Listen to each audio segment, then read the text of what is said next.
Welcome back to 23 Minute Reads with me, Mya D. This is kind of like my virtual book club because in these 5 minute or so videos, I share with you my takeaways from my current reading. Right now, that is Undergraduate Research in Dance. As a part of my 23 to 23 challenge, I'm reading 23 minutes per day, every day, as an action of self love, as an investment into myself, and as a way of providing myself with some consistency in an ever changing world. Hoping that you will join me along in this journey by liking this video, subscribing to the channel, and dropping some comments down there in that comment section so that there's an actual dialogue going on.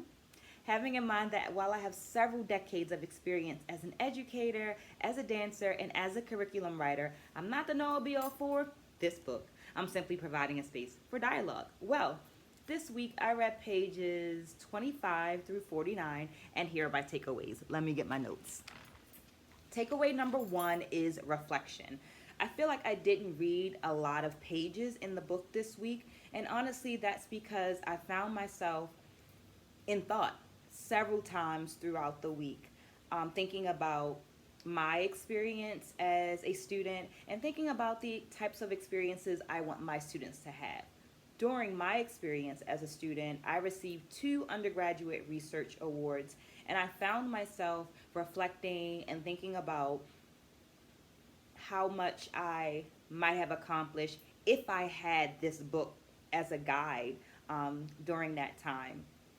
And thinking or remembering that in no way, shape, form, or fashion can a book replace individual guidance from an actual person. At the same time, this book does provide some guidance that I feel like I would have benefited from during my undergraduate studies and that I feel my students can benefit from right now. So with good intentions of as a result of that reflection, I've suggested it to my students that this book is something that I encourage them to get right now, even though in the book it says that it's a good idea to get this book maybe around your first year of studies and use it all the way through your capstones. I encourage my students right now, my undergraduate BFAs, meaning Bachelor's of Fine Arts, and my Bachelor's of Arts students, to go ahead and get it because it's worth it. It would be beneficial to them right now and in the future. Takeaway number two is good intentions. So some of us might be familiar with the saying, the roll to HE, double hockey stick, go ahead and spell that out for yourself, is paid with good intentions. And I take that saying to mean that someone might have good intentions, a good idea, but as they're going through their process, they could possibly hurt other people, do some not so nice things, and have some harmful actions. And if we were to relate it to dance and dance research, at times the actions of dance researchers could negatively affect those around them. So there's a section in the book called Human Subjects versus Human Participants.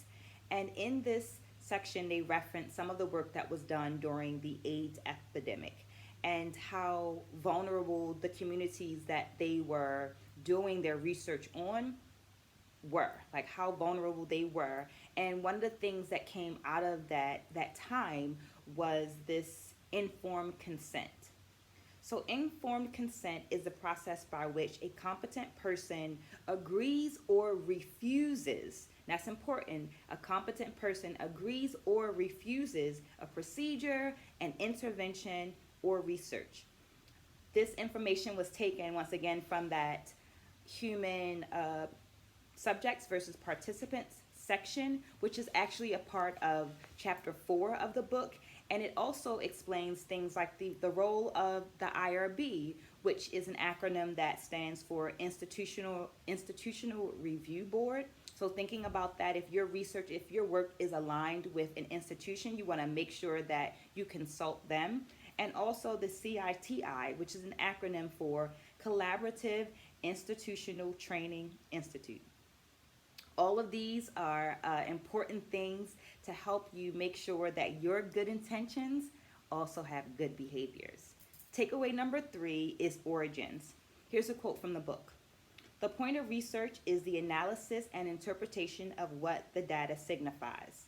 This quote is a reminder that after you collect the data, you still need to do something with that data. So let's say, let's take my research right now. I want to create a tool for a specific dance population. And I want to make sure that I go to my institute and align with the IRB so that my good intentions have those good behaviors, right? And that's in part because I'm collecting data via interviews and surveys.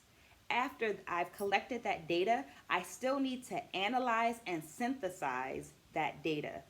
So the book reminds us that understanding the origins of words might help us to understand the thing that you're doing.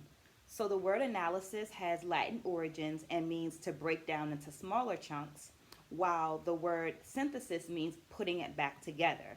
So after I've done my interviews and I'm sitting down to review those interviews, my analysis might look like finding things that are in those interviews. And then I can get into the synthesis of it. Well, that was all three. Thank you for staying to the end. Remember to like, remember to comment, and remember to share, because I want to have a healthy, size, diverse, inclusive book club. So make sure that you're sharing this. Could you please share it? And maybe we could get up to 500 followers by the end of the year. So spread the word of this, spread a good word, and stay blessed. I'll see you again next week.